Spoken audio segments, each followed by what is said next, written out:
আপনি বিসিএস দিবেন নাকি উন্নত কোনো দেশে পড়াশোনার জন্য যাবেন এবং সেখানেই সেটেলড হবেন, কোনটা বিবেচনায় নেওয়া উচিত? এতদিন যেহেতু এই ফিল্ডে ছিলাম, সেই হিসেবে আপনাদেরকে আশা করি কিছু মূল্যবান তথ্য দিতে পারবো।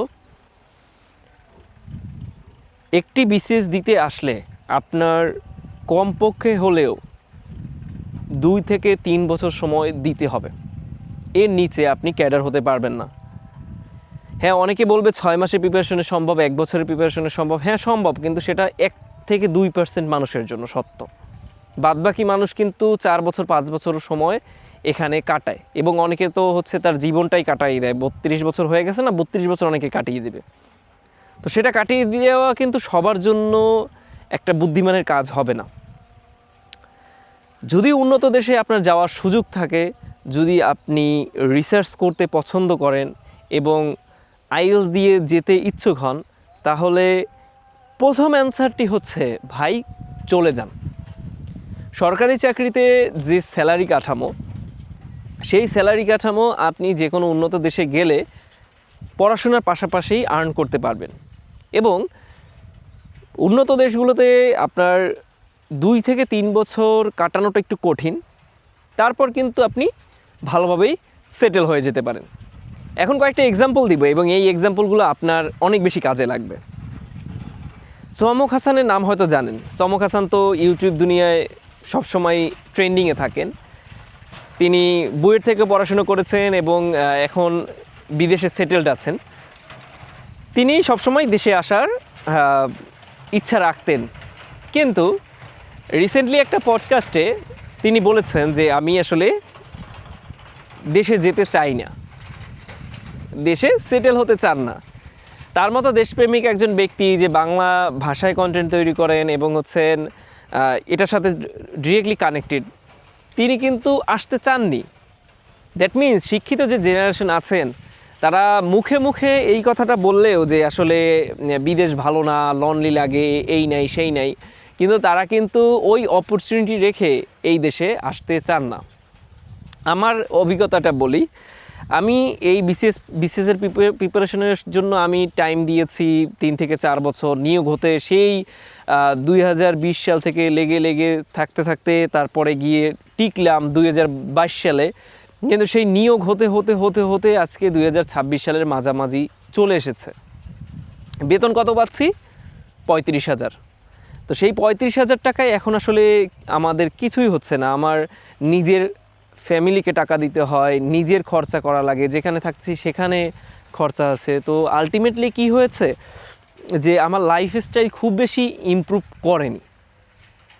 হয়তো আপনারা এখন ব্যাচেলর আছেন, আপনাদের কাছে এই টাকাটাই অনেক মনে হবে, কিন্তু যদি আপনি যখন চাকরি পেয়ে যাবেন, যখন আপনার উপরে অনেক এক্সপেকটেশন মানুষের চলে আসবে, তখন দেখবেন আসলে এই টাকা দিয়ে সবাইকে স্যাটিসফাইড করা খুব বেশি কঠিন।